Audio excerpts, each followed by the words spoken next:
Argentina নিয়ে কি বলবো, যাদের সাথে খেলে তারা বিশ্ব সেরা প্লেয়ার, বিশ্ব সেরা টিম, বুঝছেন?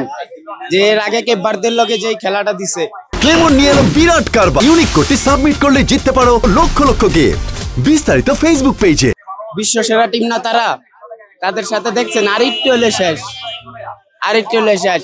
যদি আপনার এই ডিফেন্সে গোলটা না দিত, মানে আত্মঘাতিক যে গোলটা হয়েছে ওটা না হলে আর্জেন্টিনা শেষ, ওই জায়গায় তাকে পথ চলা শেষ হয়ে যেত।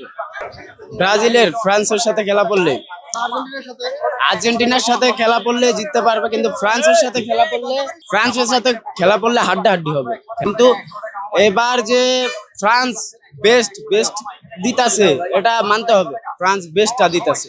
আপনি দেখছেন গ্যাসে ম্যাচে প্রাগুয়ের লাগে প্লান্টি না পারলে আবার জিততো না, প্লান্টি পাওয়ার কারণেই কিন্তু জিতছে। এছাড়াও ওরা সবাই চায় বেস্টটা দিতে সবার, তাও একটা আছে না। এবার কিন্তু আর্জেন্টিনার লেগা মনে করেন সহজ হয়ে যাইতাছে। সাপোর্ট কোন টিম না, ছোটবেলার থেকে ব্রাজিল টিম সাপোর্ট করি।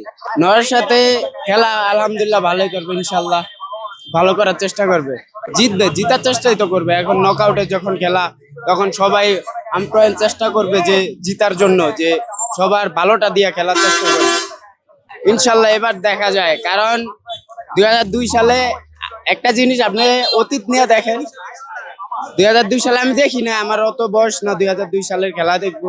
ওই যে মানুষ যে বলে ওই যে ভাই আর্জেন্টিনার সাপোর্টার, যে দেখছিলি নাকি আমার জিগায়, কারণ ব্রাজিল 2 সালে কাপ নিছে, এই জন্য কি সে ব্রাজিল সাপোর্ট করে নাকি জিগান তো একটু, যে সে ব্রাজিল সাপোর্ট করে। আমার কথা বলতে তারা আপ্রাণ চেষ্টা করবে জিতার জন্য, এবার ফাইনালে যাবে তারা।